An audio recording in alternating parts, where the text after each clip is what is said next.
माझ्या गेवराई तालुक्यातील जमलेल्या तमाम मराठा बांधवांना माझा मानाचा जयश्वर. गेवराईची मात्र कमालच नसते प्रत्येक वेळेस. 8 दिवस झाले सरकार गेवराईकडे बघ आणि गेवराईत अशी लाट उसळती कधी पण की पुरा महाराष्ट्र गेवराईमुळे कामाला लागतो. आजही पुन्हा एकदा या गेवराई तालुक्यातल्या मराठ्यांना पाऊस असतानाही एकजूट दाखवली. त्याबद्दल तुमचं खरोखर मनापासून कौतुक. आपला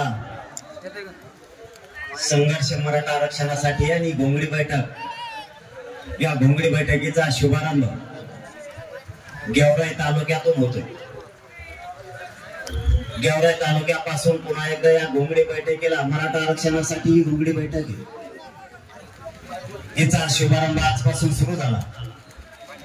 ही झंझावात महाराष्ट्रातल्या प्रत्येक तालुक्यात आता घोंगडी बैठक होणार आहे. मराठा तालुक्यातला ताकदीनं मराठा समाजाला आरक्षण मिळावं म्हणून एकजूट राहणार आहे. कोणी काही करू दे, मराठा कोणालाच रोखत नाही.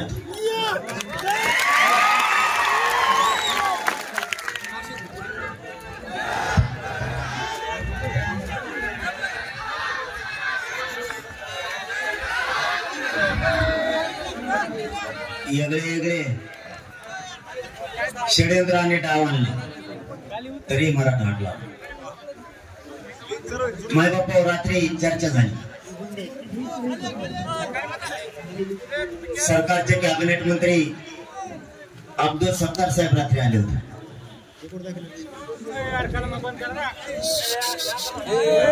रात्री आरक्षणावरती आणि शेतकऱ्याच्या प्रश्नावरती चर्चा झाली. त्यांनी खूप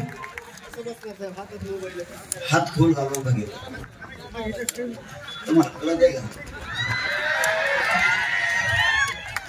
ओली हिंदी में आणली ती, पण शेवटी ते बाहेर आले. ते म्हणले याला ओळखीनं कठीणच आहे.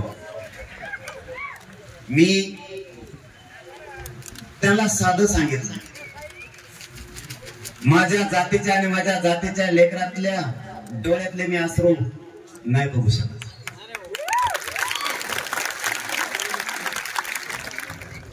माझ्या समाजाला वेळोवेळी योगदान दिलं. मायबापासह मराठा समाज लेकर बाळा घेऊन रस्त्यावर आहे. त्यांचं योगदान मी जिवंत आहे तोपर्यंत व्हायला नाही जाऊ देणार. तुम्हीच उलट सरकारकडे जावं आणि देवेंद्र फडणवीस साहेबांना सांगा की काही करा पण मराठ्यांचं आरक्षण द्या. माझी तुमच्या वतीनं पुन्हा एकदा विनंती या सरकारला आणि देवेंद्र फडणवीस साहेबांना, उद्याच्या कॅबिनेटला तुम्ही चाललाय, देवेंद्र फडणवीस साहेबांना जाहीरपणानं सांगा की मराठ्यांचं आरक्षण द्या. तुम्ही किती गणित लावलं तरी मराठी तुमचं गणित चुकवल्याशिवाय सोडणार नाहीत. मला आणि माझ्या समाजाला राजकारणात नाही जायचं.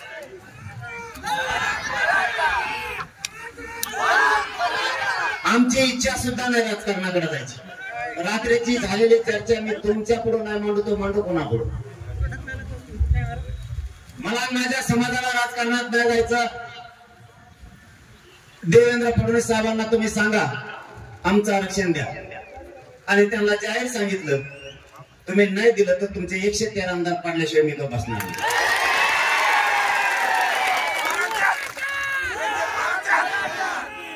मी त्यांनाच प्रश्न विचारला, माझी चूक काय, आणि तुम्ही आरक्षण देणार नसाल तर माझ्या पुढे पर्याय काय. आरक्षण देणारा केंद्र सत्ता आहे आणि तुम्ही ते आरक्षण देणार नसेल तर ते सत्तेवरती कब्जा मराठ्यांना करावाच लागणार. माझा नाविलाज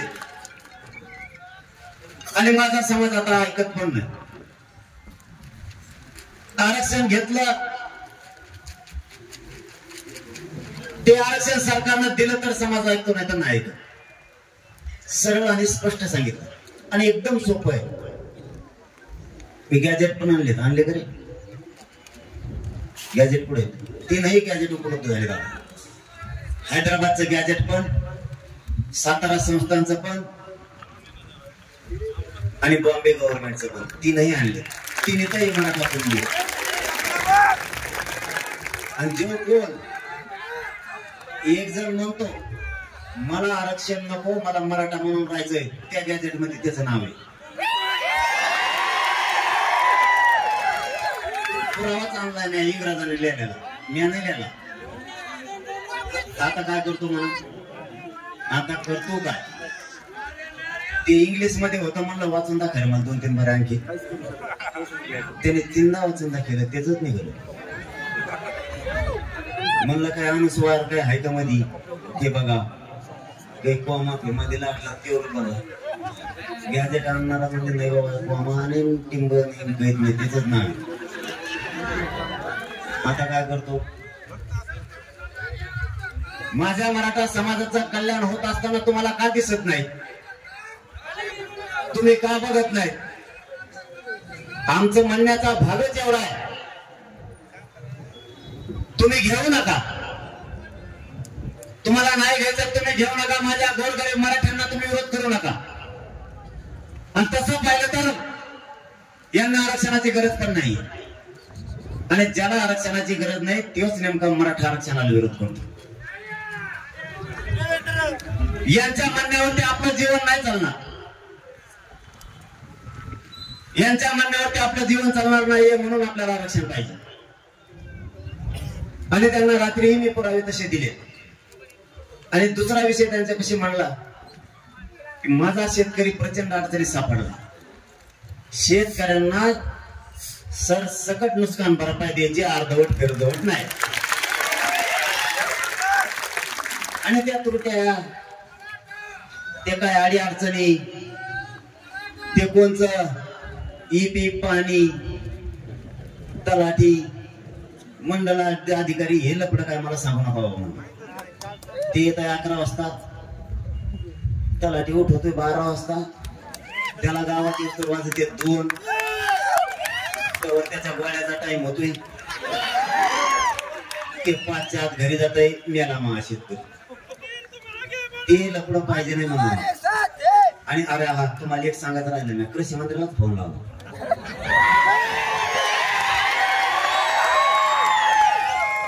म्हणला भाऊ मी काय गावा फोन लावत नाही बा, पण मग शेतकरी अडचणीत आला, खातं नेमकं तुमच्याकडे, तेवढ्या खप पैसे देऊन टाका. ते म्हणे सरसकट द्यायचं. आणि गेला बोलू, आणि माझ्या सगळी एकदा बोललं की वाजलंच. आता सरसकट म्हणल्यामुळं सरसकटच दे नाही, कारण शब्द काय मी दिलेला नाही, शब्द दिला कृषी मंत्र्यांनी. आणि मग सरसकट द्यायचं आता कृषी मंत्र्यांनी, नाही तर भाऊ सांगणं आपल्या संघाई. आपल्याला एक शब्द द्यायचा नाही, विचार करून द्यायचा. आणि एकदा दिला की मी मागे लागल्याशिवाय राहत नाही. कृषी मंत्री चांगला आहे, उगाच विरोध नका करू, लय बेस्ट माणूस. अरे खरं सांगतो मला, तुम्ही का माणूस काय. आता समजा त्यांना मी 8 दिवस म्हणलं, ते 10 दिवस म्हणले, समजा ते दिले, चांगलाच आहे ना. नाही दिल्यावर मग बघू, नाही दिल्यावर ठीक आहे. मी देवेंद्र फडणवीस साहेबांना सुद्धा रात्री फोन लावला होता, पण ते कामात होते, त्यांनी उचलला नाही, परत आला 4-5 मिनिटांनी लगेच आला. त्यांनाही सांगून टाकलं उद्याच्या कॅबिनेट मध्ये शेतकऱ्यांचा प्रश्न मार्गी काढायचा, कारण बांधावर मी गेलो. मायबापा इतकी बेकार परिस्थिती आहे. अरे बाप, त्या बोत आणि वाईच्या परभणी जिल्ह्यातल्या आम्ही एका गावात गेलो. पुन्हा लागा लागलं का, आणि आपल्याला काहीच लागत नाही म्हणून ते कदरले. आपल्याला ऊन लागाना, पाऊस लागाना, ते मध्ये ते नेमके कशाचे पोलादाचे तयार झालेले आहेत का काय, मराठ्याचे पोट्टे लय व्यापार आहेत. रात्री भाई बी म्हणले किधर बी जाऊ लय मोठे लोक दिखते मला कवा बी जाऊ म्हणले नुसती गर्दीच गर्दी मेरे आयुष्य में 44 वर्ष में मैंने पहले देखा महिन्याला शेण घाललं तर रात्री 3 घंटे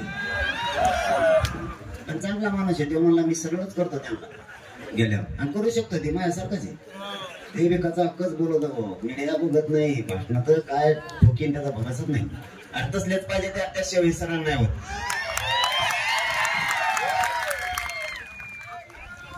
तेव्हाईला आपले करायचे पण अर्ज एक द्या ना अर्ज तुम्ही इतके दिले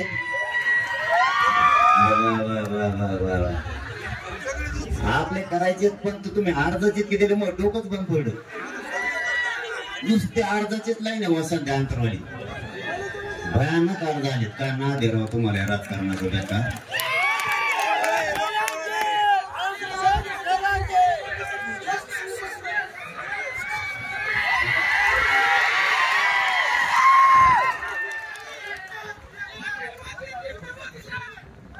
होईल होईल काहीतरी होईल काय देणार काहीतरी होईल नाही आपण महाराष्ट्रातला सगळा मराठा समाज बोलवणार आहे पण त्याच्यानंतर ठरवणार आहे सगळा महाराष्ट्र बोलवणार आहेत आपण त्याच्यानंतर ठरवणार पाडायचे तो उभा करायचा आणि म्हणून तर त्यांना मिळाला का आपण काय करणार आहे आपण 29 तारीख नेमली होती देवेंद्र फडणवीस साहेबांच्या लक्षात आलं मराठ्यांचा नेमका डाव काय ते आपण ओळखून तिथून पुढे करू आणि 29 थांब ना थोडं दिल्यावर दिसांना कोणाला द्यायचं काय करायचं लेखी द्यायचं ना ते नाही काय कोपराले कळते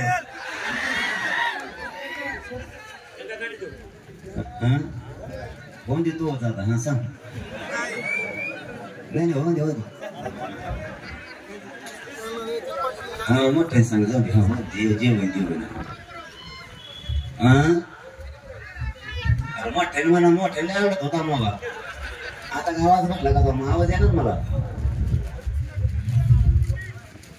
ते आता सांगितल्यावर नाही की इथं लगेच सुरू व्हायचं माझ्या मनात भुंगा टायमाला बरोबर सांगतो ना तुला फक्त उमेदवार पाहिजे ना दम धर थोडे दिवस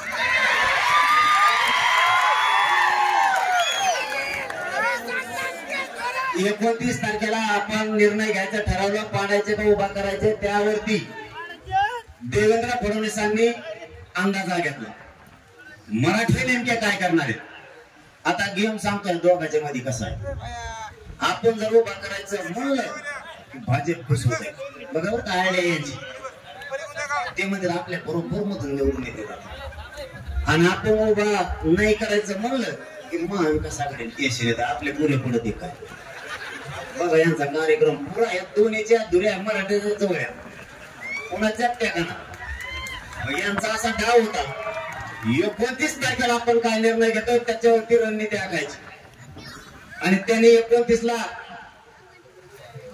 आपला निर्णय होण्याच्या ऐवजी त्यांनी डिसेंबर मध्ये निवडणुका टाकल्या त्यांनी डिसेंबर मध्ये टाकल्या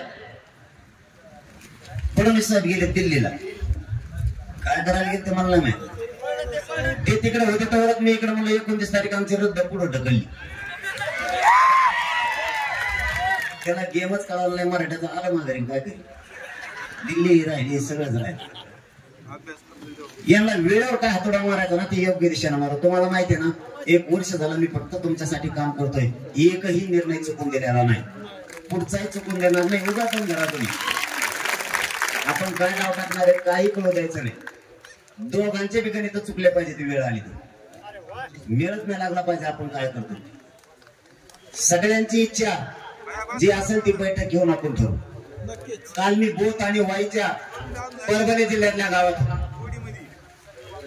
काही नाही राहिलं त्या गावात शेकडो गाव शेतकऱ्यांचे पिकासह वाहून गेले एक जणाच्या आम्ही घरात गेलो होतो मला वाटतं आंबे वडगाव काय वडगाव त्या गावाचं नाव होतं 159 घरात काहीच नाही राहिलं भांडे भासणं सुद्धा वाहून गेले शेळ्या जनावर सुद्धा वाहून गेले मग तुम्ही यांना मदत नाही करणार तर मदत करणार कुणाला आज संकटात आहे माझा शेतकरी त्याच्या हातात तोंडाला आलेला घास घ्या खिशात जेवढे काय पैसे होते ते सगळे शेतीत लावले, एकही रुपया त्याच्या जवळ आज राहिला नाही. आणि हे संकट पावसाचं एवढं मोठं भरायलं की त्याचे प्रचंड नुकसान झालं. आज त्याला मदतीची गरज आहे. मी सांगताना काम फडणवीस साहेब, सत्तार साहेबांनी, कृषी मंत्री साहेबांना सांगितलं, जर शेतकऱ्यांचं 1 लाख नुकसान झालं असलं त्याला 5,000 द्यायचे नाही, लाखच द्यायचे. एखाद्या शेतकऱ्यात जर 20,000 नुकसान झालं तर त्याला 500 रुपये नाही द्यायचे, 20च द्यायचे. जर कुणाचं 10 लाख नुकसान झालं असलं तर त्याला 10 लाखच द्यायचे, आणि ते पण 8 दिवसाच्या आत. तुम्ही आज जाहीर कराल आणि 2 वर्षांनी देता, ते चालणार नाही. कारण मैदानात मी सुद्धा राहणारे शेतकऱ्याबरोबर बघतो. मला तुमचा शेतकऱ्यामध्ये जातीचा संबंध आहे आणि शेतकऱ्यांना कोणी जातीत तोलायचं नाही. या राज्याचा आणि देशाचा कणा शेतकरी. शेतकरी खचला नाही पाहिजे. आणि मायबापानं तुम्हालाही माझी विनंती, धीर सोडू नका. संकट किती पण येऊ द्या, टोकाचा पाऊल पण उचलू नका. तुमच्या समोरच्या संकट सगळ्याच्या लक्षात येत आले. सगळ्या संकटाचा सामना आता तुम्हाला करायचा. तुमचे लेकरं तुमच्या डोळ्यासमोर दिसतात, कर्ज दिसतंय, गेलेला पीकही तुमच्या डोळ्यासमोर आहे. पण तुम्ही धीर सोडू नका. तुम्हाला हात जोडून माझी विनंती. तुमची तुमच्या कुटुंबाला गरज आहे, या राज्याला सुद्धा गरज आहे. नंतर कोणीही कामाला येत नाही. कोणी कोणाकडं वेळ होऊन गेल्यावर डुकू सुद्धा नाही बघत. म्हणून तुम्हाला हात जोडून विनंती आहे, नुकसान झालं असलं तरी धीर धरा. यांनी नाही दिलं तर यांच्या छाताडावर बसून आपण घेऊ, पण यांना सुट्टी नाही. सगळा शेतकरी राज्यातला रस्त्यावर भागू. आणि यांनी नाही दिलं आणि जर शेतकऱ्यांची पुन्हा फसवणूक केली, नुकसान भरपाई दिली नाही, अनुदान दिले नाही, पीक विमा दिला नाही, या निवडणुकीत त्यांचा एकही माणूस शेतकऱ्यांनी निवडून येऊ द्यायचा नाही. पुरेचे पुरे घरी पाठवायचे. जे आपले नाही त्याला त्याची आपल्याला गरज नाही. सामना यावेळेचा जबरदस्त होणार आहे. सगळ्यांचे डोळे मराठ्यांकडे लागलेले. मराठी काय करताय यावर या महाराष्ट्रातल्या राज्याची दिशा ठरणार आहे. कारण आपण एकटेच 50-55% आहेत. कोणाला किती वळवळ करू द्या, कितीही छगन भुजबळने ताकद लावली तरी त्याचा कार्यक्रम होणार म्हणजे होणार. ते तर बोलतच नाही आता. त्याला वाटलं गप बसलं निवडून येता, तरी पण नाही. तिथं सगळ्या पक्षातले मराठी एक झाले. ते म्हणते जाऊ द्या आता एवढ्या वेळेस एक जण याला घालवायचं. रात्री सुद्धा त्यांचे माझे आमदार आले होते. काय नाव होतं का मध्ये, नाव लई चित्रराव तिकडे. ते म्हणते ते सुद्धा खूप लावून धरलं होतं रात्री. त्यांनी फक्त मराठा आरक्षणाला विरोध केला आणि मराठ्यांना आरक्षण मिळू दिलं. माझा एकच सवाल आहे तुम्हाला या भोंगडी बैठकीच्या निमित्त. ज्यांनी ज्यांनी आरक्षण घेतले आणि त्यांचा समाज आणि त्यांचे लेकरं मोठे झाले, त्यावेळेस मराठ्यांचा कधीच पोट दुखलं नाही. ज्यावेळेस त्यांना मराठ्यांनी निवडून दिलं त्यावेळेस त्यांच्या डोक्यावर गुलाल टाकायला मराठा होता आणि नाचायला सुद्धा मराठा होता. आमचा कधीच तुमच्याविषयी पोट दुखलं नाही. तुमची जात आणि तुमच्या जातीचे लेकर अधिकारी बनले. तुम्ही तुमच्या जातीला आरक्षण दिलं त्यावेळेस आमच्या डोळ्याला आम्ही ते बघितलं. आम्ही कधीच तुम्हाला दिलेल्या आरक्षणाला विरोध नाही केला. तुम्ही कोणतंही आंदोलन न करता आरक्षण घेतलं. कोणती समिती नसताना आरक्षण घेतलं आणि नोकऱ्यात गेला. आमच्या मराठ्यांना कधीच वाईट वाटलं नाही. मराठी 42 वर्षापासून रस्त्यावरती आम्ही आमच्या संघर्ष करून आरक्षण मागतोय. आमच्या लेकरांचे बलिदान गेले. करोडच्या संख्येनं मराठा रस्त्यावरती. त्याचबरोबर आमच्या हक्काचं आरक्षण तरी तुम्ही मिळू देत नाही. तुमचं पोट दुखण्याचं कारण काय? आम्ही तुमचं आरक्षण मागतच नाहीये. तुम्हाला आता आरक्षण मिळालंय 90 आणि 1967ला. त्याचे आमच्या डोळ्यात एकटा आमच्याच लोकांनी दिलंय. आमचं 1884 पासूनच आहे. तुम्ही मराठा आरक्षणाला विरोध करणारे कोण? का तुम्हाला आमचे लेकर मोठे होऊ दे वाटत नाही? हा संघर्ष गोरगरीब मराठ्यांच्या लेकरासाठी. आज सकाळी PSI झालेला मुलगा आपल्याकडं अंतर्वालीत आला होता.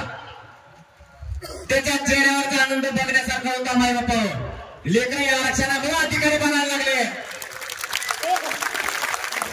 मी परवा पुण्याहून येताना अंबानेरमध्ये एक मुलगा आणि एक मुलगी रस्त्यावरती भेटली. दोघंही MBBS ला लागले आरक्षणाच्या जोरावरती. हे स्वप्न आपल्याला बघायचे. आपल्याला एक अधिकारी झालेले. राजकारणाचं जास्त वेळ लागू देऊ नका. आपलं स्वप्न आहे मराठ्यांचे लेकर अधिकारी झाले पाहिजे. जास्तीचा आनंद तुमचे लेकर अधिकारी झाल्यावर तुम्ही आनंद व्यक्त करा. तुम्हाला अशा खोड्या लागल्या. तुम्ही म्हणतात नेत्याला निवडून आणायला तुम्ही, डीजे लावायला तुम्ही, त्याला टकोऱ्यावर घेऊन नाचायला तुम्हीच, आणि गुलाला टाकीचा तुम्हीच. काय मोठे पण वाटत बरं तुम्हाला त्याचं?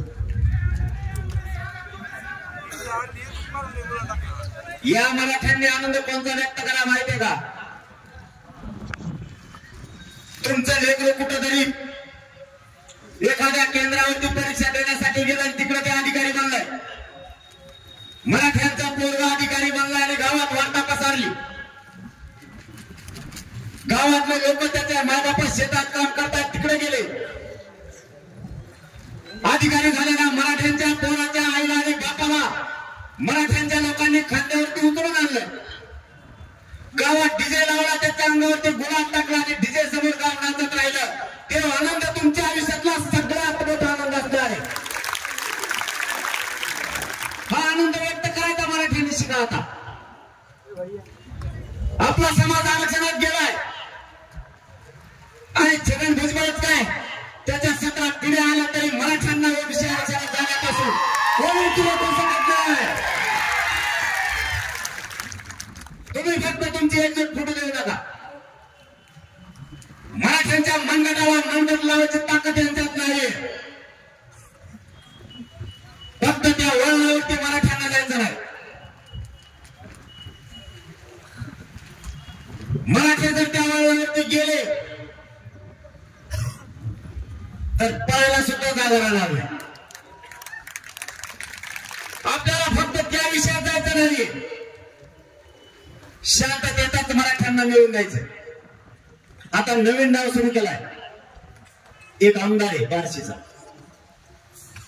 संडास लागे.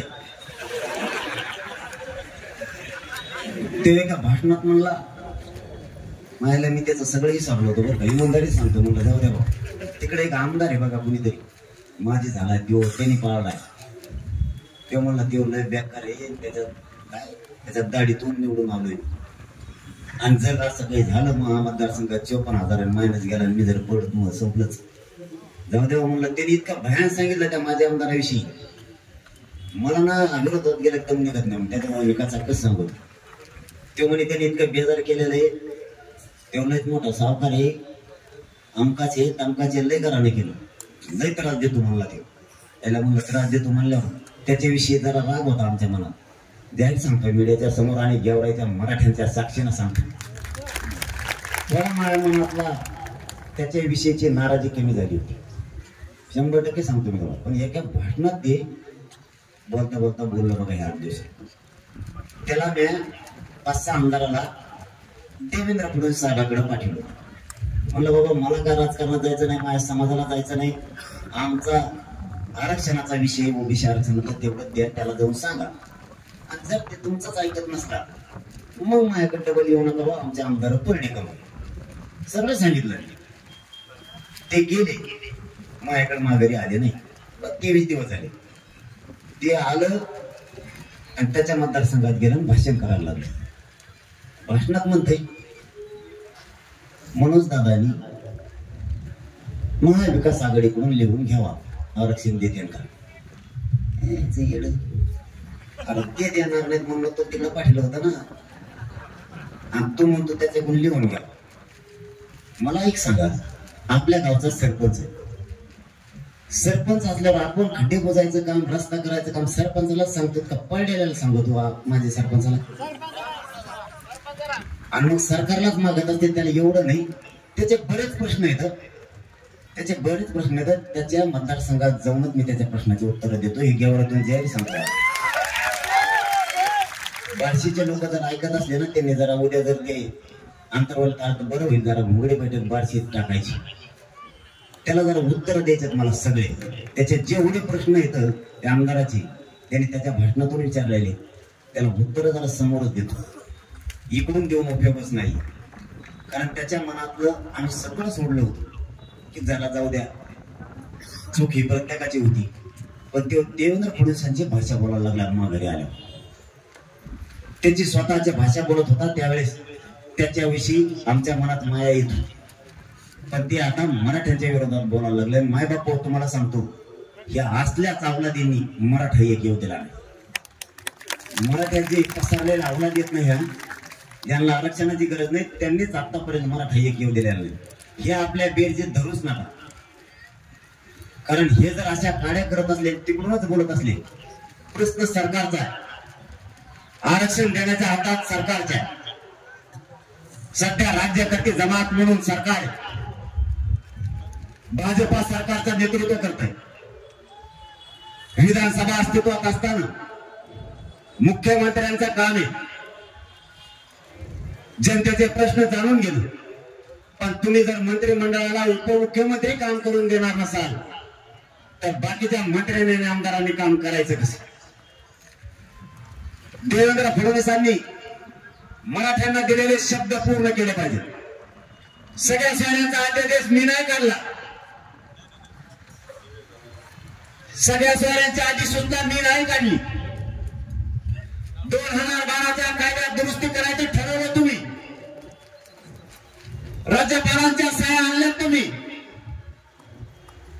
विशेष अधिवेशन बोलवून ठराव केलाय तुम्ही.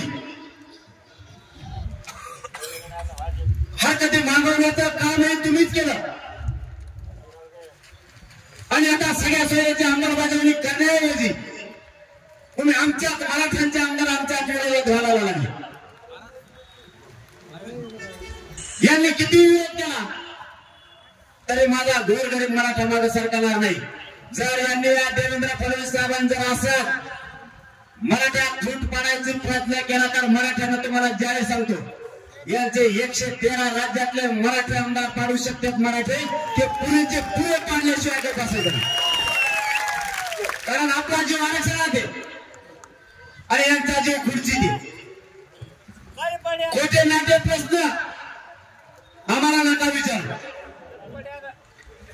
महाविकास आघाडीला बोलायची जबाबदारी तुमची आहे, आमची नाही. दोघांनी एकमेकांच्या समोर बसून बैठका घेऊन आरक्षणाच्या बाबतची तडजोड करायची भूमिका तुमची आहे. जनता म्हणून ती आमची नाहीये. तुम्ही आम्हाला प्रश्न विचारू शकता कसे? मराठ्यांना ओबीसीतून आरक्षण मिळत आहे. ओबीसीच्या यादी क्रमांकावरती 83 क्रमांकाला कुणबी आहे. कुणबी आणि मराठा एकाचे याचाच आधार येऊ सुशील कुमार शिंदे सरकारनं मराठा आणि कुणबी एकाच एका 2004 ला जे काढलाय. मग मराठा आणि कुणबी एकाचे ही जर अध्यादेश त्यांनी काढलाय तर कुठला तरी आधार असल्याशिवाय काढलेला नाही. अतिशय तुम्ही रद्द केला. मराठा कुंडीत असताना कुंडीत आरक्षण दिलं नाही आणि ज्या जाती ओबीसी आरक्षणातच नव्हत्या त्या जाती तुम्ही आरक्षणामध्ये घातल्या. काही जातींचा निकषच पूर्ण होत नाही तरीही तुम्ही त्यांना ओबीसी आरक्षणात घातलं आणि तरी तुम्हाला विरोध नाही केला. आमचं हैदराबादचं गॅजेट आत्ताही अस्तित्वात आहे. बॉम्बे गव्हर्नमेंटचं सुद्धा आहे आणि सातारा संस्थांचा सुद्धा तरी तुम्ही घेतला आहे. त्र्यंबकेश्वर संस्थांच्या 22 फुलं आम्ही स्वतः तुम्हाला पुरावे म्हणून सापडून दिल्या. देवेंद्र फडणवीसांना आमचाच प्रश्न आहे. तुमच्या आमदाराच्या माध्यमातून आम्हाला काय प्रश्न विचारायला लावता? त्या पुराव्याचे काय झालं? मराठा आणि कुणबी एकच आहे याचा 2004चा अध्यादेश त्याचं काय झालं? मराठ्यांच्या 57 लाख नोंदी सापडल्या. ते सगळे प्रमाणपत्र तुम्ही वितरित का केले नाही? ज्यांच्या नोंदी सापडल्या त्यांच्या परिवाराला रक्ताच्या नात्याच्या लोकांना तुम्ही प्रमाणपत्र देण्यापासून का रोखलं? या घोंगडी माध्यम बैठकीच्या माध्यमातून या घेण्यात जमलेल्या लाखोच्या संख्येच्या मराठ्यांच्या माध्यमातून देवेंद्र फडणवीस साहेबांना आमचा प्रश्न आहे.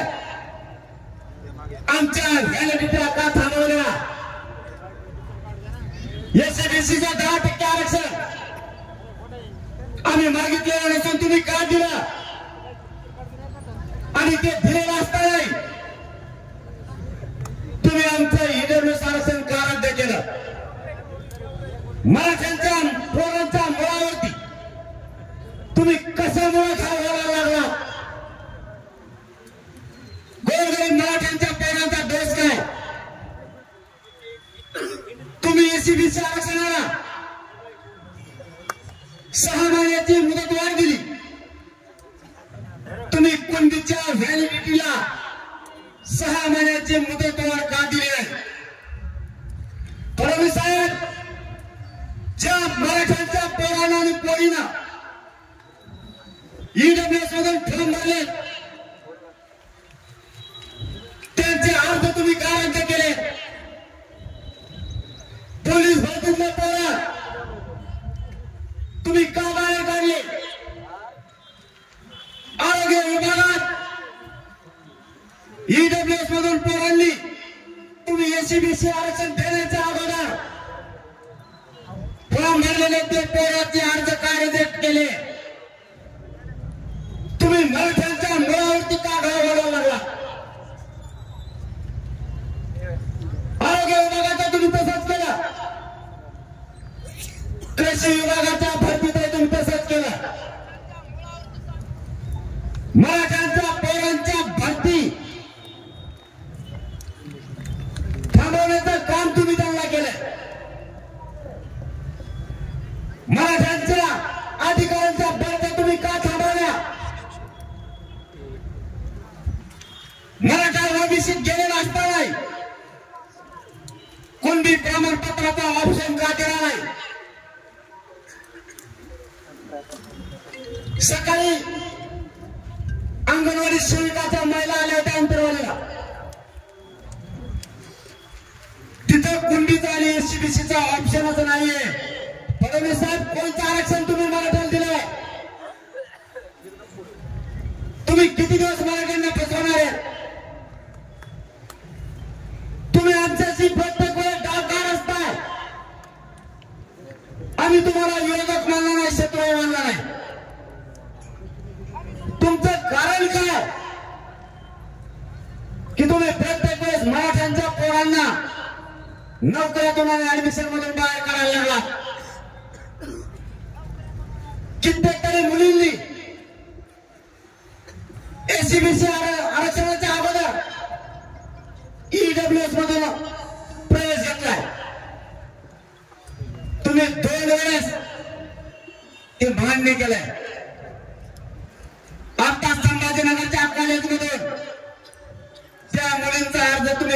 केले, त्या लेकरांची काय चूक आहे? ईडब्ल्यूएस ज्यावेळेस अस्तित्वात होतं त्यावेळेस त्यांनी फॉर्म भरलेला आहे. तुम्हाला मराठा सोडून दुसरे दिसतच नाहीत काय? मराठ्यांच्या पोरांवरती अन्याय का म्हणून करताय तुम्ही? तुम्हाला असं सिद्ध करायचंय का फडणवीस साहेब?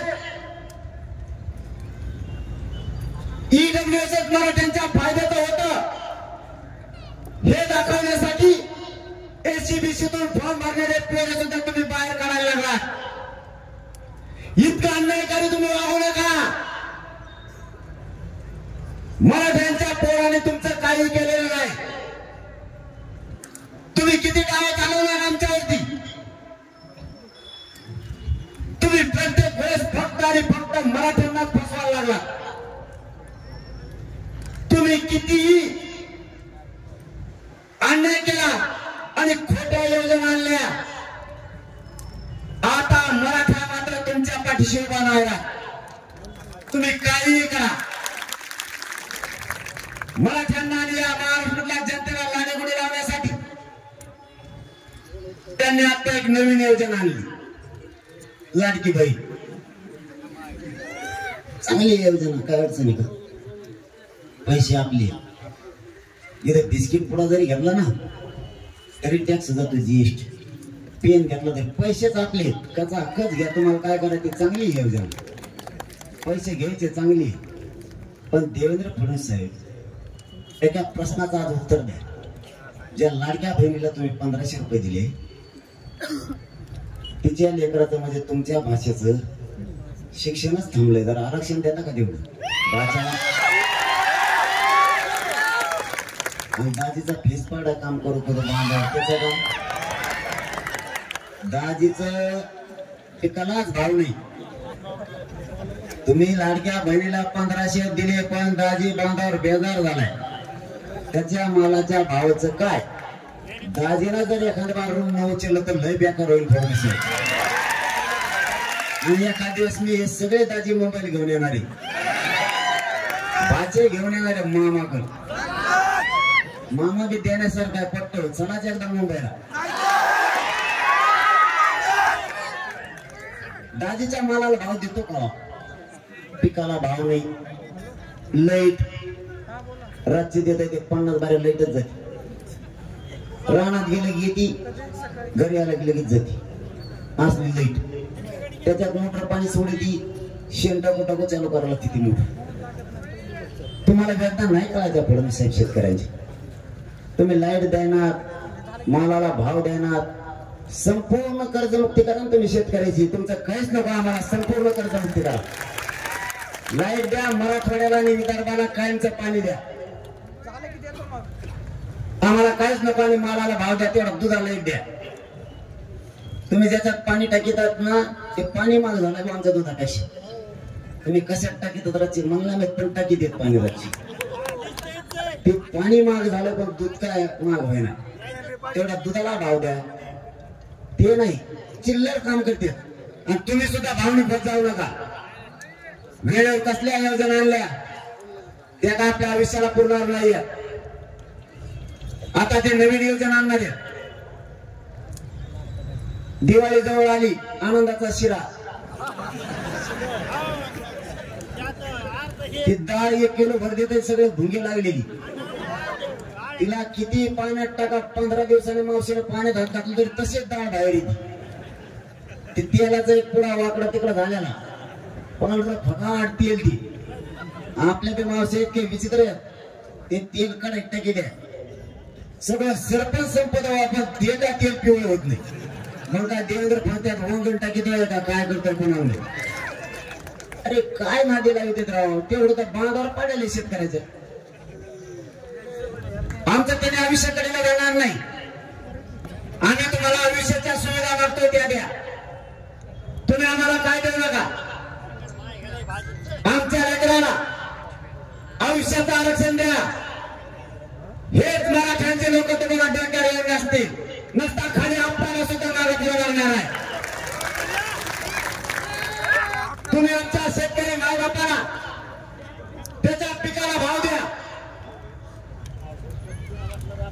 पाणी उपलब्ध करून द्या, कायमची 24 घंटे वीज द्या.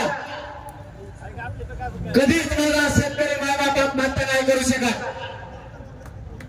तुम्ही हे चिल्लर देता कशाला? आम्हाला आमच्या आयुष्याचं पाहिजे केलं. आम्ही का स्वप्न बघू नये? शेतकरी मराठ्यांनी त्याचा पूर्ण अधिकारी व्हावं, IPS IAS दर्जाचा अधिकारी व्हावं, का स्वप्न बघायचं नाही? मुंबई सारख्या ठिकाणी माझा महाराष्ट्रातला मराठा समाज गेलाय. त्याने आयुष्यभर हमालीच करायची का? रिक्षा चालवणाऱ्या मराठ्यांनी नाही स्वप्न बघायचं का? जीप ट्रॅक्टर चालवणाऱ्या मराठ्यांनी त्याचा लेखो अधिकारी व्हावं स्वप्न नाही बघायचं का? नोकरीच्या क्षेत्रात असणाऱ्या मराठ्यांनी त्याचं लेकरू त्याच्यापेक्षा मोठ्या पदावर जावं हे स्वप्न नाही बघायचं का? आम्ही नेमकं केलंय काय? तुम्हाला आम्हाला त्या प्रशासनामध्ये जाऊ द्यायचं नाही. मराठ्यांनी जे राज्य जगवले, सत्ताधारी सुद्धा जगवले, राजकीय पक्षाचे सगळे नेते मराठ्यांनी जगवले. तुम्ही आमच्या लेकराच्या मुळावर का उठलाय? फडणवीस साहेब, आमदार अंगावर घालू नका. तुम्हाला जाहीर सांगतो, तुम्हाला मागात पडाल. मराठ्यांच्या नादाला लागू नका. सगळं भाजपाने तुमचा आमदार संपल्याशिवाय मराठी गप्प बसायचे नाही. तुम्ही आमचा रोष आणि राग वाढू नका. आणखी आमच्या अवकाशावर आम्ही उतरलो नाही. हे मराठी मला दम खाऊ देत नाही. मी याला शांत राहास म्हणून सांगतोय. एकदा जर हे बिथरले तर राज्यात सभा घ्यायच्या सुद्धा मुश्किल होते. तुम्हाला सभा घ्यायच्या सुद्धा. तुम्ही नकाला दादाला लागून मराठ्यांच्या. आम्ही तुम्हाला धमकी देत नाही. मराठ्यांच्या नाते लागलेला मराठ्यांनी पूर्ण संपवलेला. तुम्ही आमची कसलीच कदर करत नाही. आरक्षण असलेल्या इंटरनेट तुम्हीच घातलं. न टिकणाऱ्या इंटरनेट आरक्षण दिलं. तुम्हाला सांगतो, निवडणुका झाल्या की ते आरक्षण होणारच म्हणून समजा. कारण ते 50% वरती गेले. कायदा सांगतोय 50% आता आरक्षण दिलं पाहिजे.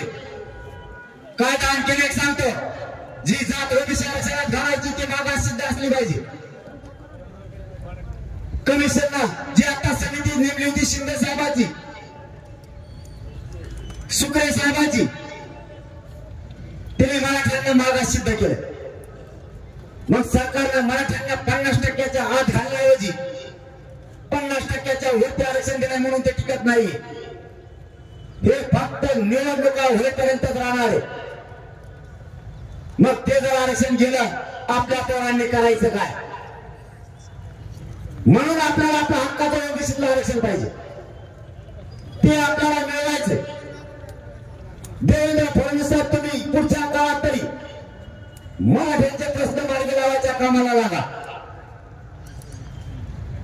मराठ्यांच्या विरोधात जायचं काम करू नका.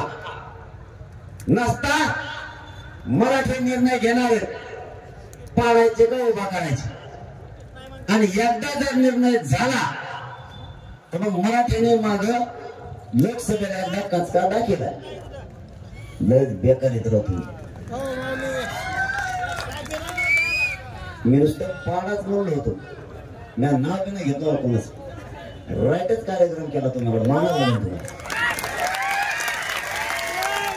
देवेंद्र फडणवीस साहेब, मराठ्याच्या नादी लागणं सोपं नाही. मी नुसता पाडा म्हणलं तर यांनी इतकं पाडिलं. आता घेणार आहे मी नाव. उभा करणाराचं किंवा पाडायचं दोन्हीपैकी एक नाव घ्यावंच लागणार आहे. त्या टायमाला मग लय अवघड होईल.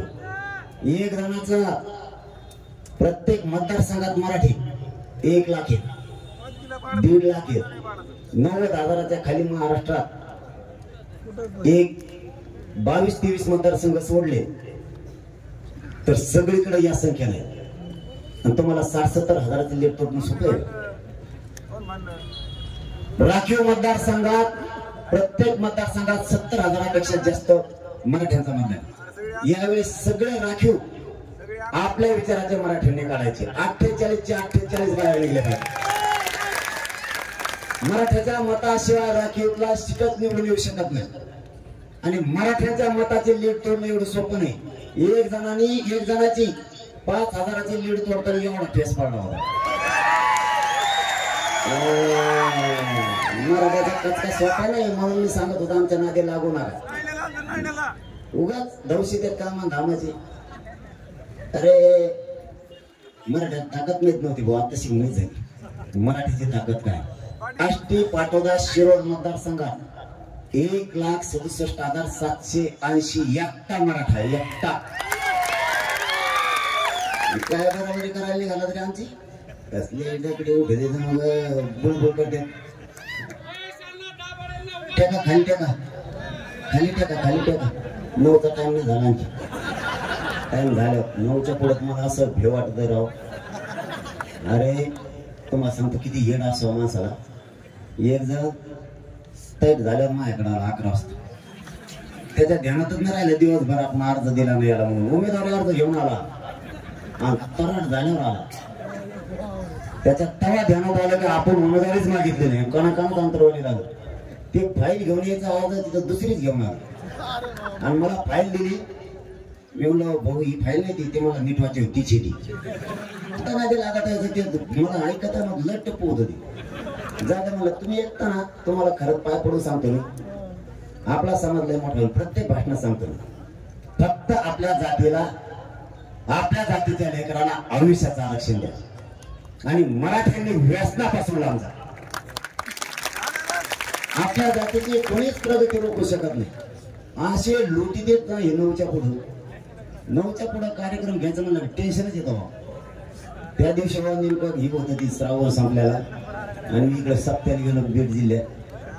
इथून तिथून तेच भेटले मला जास्त. फोटो काढी तो माया गळ्यात रुमाल टाकायचा तर माझ्या टोकून घेतो. मग तोंड दिसना तरी तेव्हा तो माझ्याकडे तोंड करून बरा तो पुढून झाकेला मला तो तोंड करून कसं बरोबर मी सांगायला. त्या टायमाला ते नसतंय धोरणात नाही ऐकवतो. गाडी पुढे जमत नाही ते कोणाच ऐकत नाही. तुम्हाला संग्रहात तुम्हाला जर फोटो काढत असला नाही माझ्या संग्रहात तुम्ही 8 दिवस जे याच्यातले बरेच जण राहतात त्यांना माहिती कसं काच काय. तेच उलट 9च्या पुढे गाडीला शेल्फ मारते पण त्यांच्या घरी येते. नको म्हणते ह्या टायमात लय अवघड. असे पायावर पाय देतात कचा कच आणि मला शादी देत परत. तुम्ही फक्त दारू सोडा सुधारले जातात. लोकांनी स्वप्न बघितलं माझ्या मराठ्यानं. मराठ्याला कधीच मांडीला मांडी लावून बसू द्यायचं. आपल्या विनाकारण पिढ्याला पिढ्या वाद लावत राहील.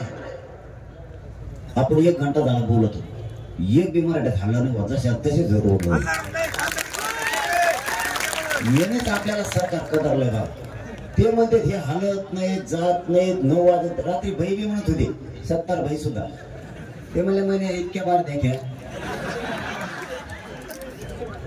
12-12 घंट्यावर बरं ठेवलं होतं. मुला जायतात 12-12 घंटे नाही.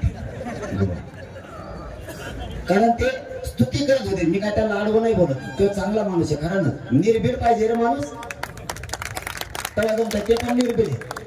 तेव्हा तुम्ही पहिल्यांदा बघितला असा तो मुसलमान को मागे आरक्षण मला हा मागे.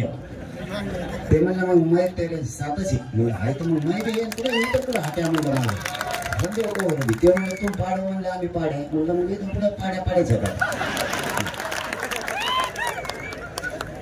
कुठे बंद द्यावं म्हणला. ते म्हणजे कुठे बंद द्यावं हटायचंच नाही. म्हणजे मग हटल्याच नाही का वा. मरको एकदा हिंदी शिकवा म्हणलं. ते मला मेरीच बिघडी. आता तुम्हाला बोलता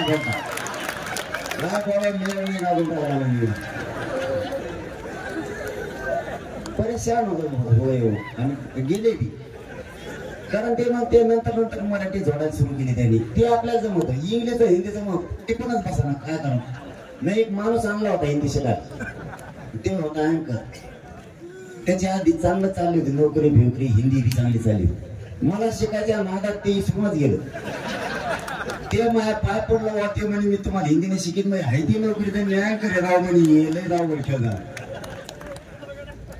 आणि खरं सांगतो तुम्हाला, आपल्याला राजस्थान, मध्य प्रदेश, हरियाणा, दिल्ली, गोवा, गुजरात इथल्या मराठ्यांचं आमंत्रण आहे. मी हिंदी शिकलो की त्या राज्याचा कार्यक्रम केला म्हणून सांगायचं.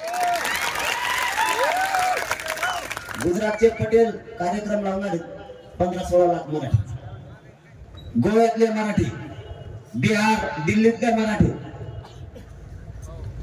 मध्य प्रदेश, राजस्थानचे मराठी सगळे कार्यक्रम लावले. पण मला सुतच बसा, ते इकडे आले की बोलत हिंदीत आणि मी बोलतो मराठी.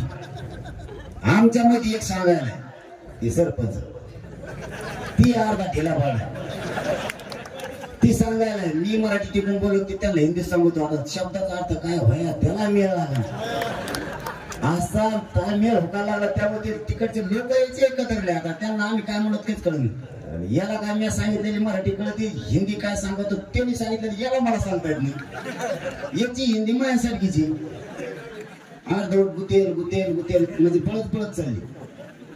यांचा असा कार्यक्रम लागतोय ना भयानक. आता तर अमेरिकेतच चालली 4-5 दिवस झाले. मग फोटो टाकेला आणि ते मोदी साहेब का तिकडे जाणार आहेत. तिथं जे पटेल मराठी सगळे एक झाले. ते म्हणते सभाच नाही म्हणून काय सभे काय म्हणलं का नाही तिथे जमते ते काहीतरी त्यांनी तिकडे सगळा गोंधळ सुरू केला. मराठी इतके जागे झालेत ना, मला खरंच गर्व वाटायला लागला मी माझ्या या मराठ्यांच्या जातीत झाले. इतकं भयानक मराठी ताकदीने एक झाले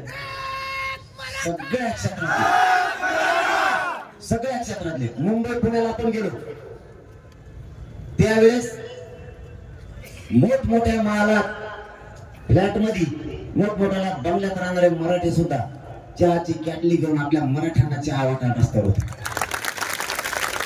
हे कधीच आंदोलनात येत नव्हते.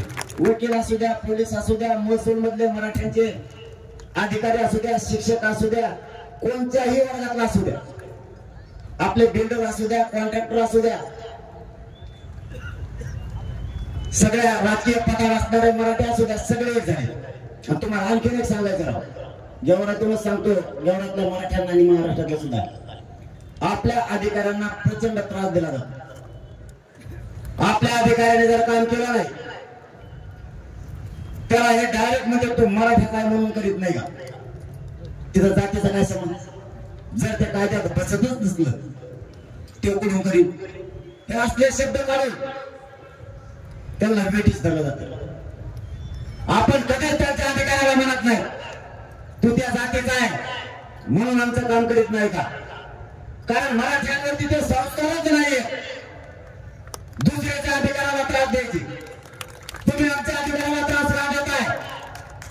मराठ्यांना माझी विनंती, इथून पुढे आपल्या कोणत्याही क्षेत्रातला मराठ्यांचा अधिकारी, शिक्षक कुठलाही असू द्या, डॉक्टर असू द्या, वकील असू द्या, कोणीही असू द्या, मराठ्यांनी त्याच्या पाठीशी ताकदीने उभा राहायचं इथून पुढे. आणि आता मोठमोठे अधिकारी सुद्धा मला येऊन भेटतात. मी 1 महिन्यापूर्वी हा विषय मांडला होता. आम्ही सोबत हे तुमच्या फक्त सांगत चला. आता अधिकारी सांगायला लागले तुम्ही नुसते म्हणलात तेवढं तरी आमचा त्रास कमी झाला. मी सांगायची सुद्धा गरज नाही राहिली. म्हणतच नाही आता कोणी आम्हाला तो मराठ्याचा. हे बघा, आपल्याला आपले घराने जगवावे लागणार आहे. हे सुद्धा विषय तुमच्या डोक्यात असू द्या. आता आपली गेवराई तालुक्यातली घोंगडी बैठकीत तुम्ही घेऊन तिचा शुभारंभ करून यशस्वी केली, त्याबद्दल तुमच्या चरणी मनापासून नतमस्तक होतो की आता गेवराई तालुका ऐकून सांगा. फक्त एक सांगतो, जाता जाता माझी तुम्हाला एवढीच विनंती आहे, आता उभा करायचे का पाडायचे ही बैठक आपण निवडणुकाच्या तारखा जाहीर झाल्याच्या नंतर 4 ते 8 दिवस अगोदर घेणार आहे. सगळ्यांनी ताकदीनं काम सोडून माता मावल्या सह तिथे यायचे. पण जर का उभा करायचं ठरलं तर तुम्हाला जाहीर सांगतो उमेदवार एकच दिला जाणार, पण मराठ्यांना हरवू द्यायचं नाही ही जबाबदारी तुमच्या खांद्यावर. माझा मराठा हरला नाही पाहिजे. आपण राजकारणासाठी एक आलेलो आहे. आपण समाजाला मोठं करण्यासाठी एक आलो. त्यामुळे जर मराठ्यांनी उमेदवार दिला तर तिथं तुमची आणि माझी किंमत जाणार नाहीये. माझ्या मराठा समाजाची इज्जत जाणार आहे. म्हणून माझी तुम्हाला शेवटी जाता जाता हात जोडून विनंती, जर उमेदवार द्यायचं ठरलं तर माझा मराठा हारू देऊ नका ही तुम्हाला हात जोडून विनंती आहे. दुसऱ्यांचा हसू घेऊ नका. माझ्या मराठ्यावरती कोणी हसतील, त्याला हिरवतील, त्याचा अपमान होईल असे शब्द वापरायला संधी कोणाला देऊ नका. जर उभा करायचं ठरलं तर मराठ्यांना हरवू द्यायचं नाही. जसं तुम्ही ताकदीनं पाडलं तसं ताकद दाखवून निवडून आलो मराठ्यांनी. आणि जर पाडायचं ठरलं असं पाडा, पुन्हा 5 पिढ्यात उभाच नाही राहिलं पाहिजे. मराठ्यांची शक्ती कमी होऊ द्यायची नाही. काय निर्णय होईल तो तिथं होईल. पुन्हा एकदा जाता जाता सांगतो की घोगडी बैठकीचा शुभारंभ गेवरा तालुक्यात तुम्ही यशस्वी केलाय. आणि आता प्रत्येक मतदारसंघात 288 मतदारसंघात या घोगड्या बैठका होणार आहेत. आपण प्रचंड संख्येने जमून ही घोगडी बैठक यशस्वी केली त्याबद्दल या गेवरा तालुक्यातल्या सगळ्या मराठा समाजाचं मनापासून आभार मानतो आणि कौतुक करतो आणि थांबतो. धन्यवाद. जय शिवराय. सर्वांनी जागेवर थांबायचे, कमी घाई गडबड करू नका. दादा या ठिकाणी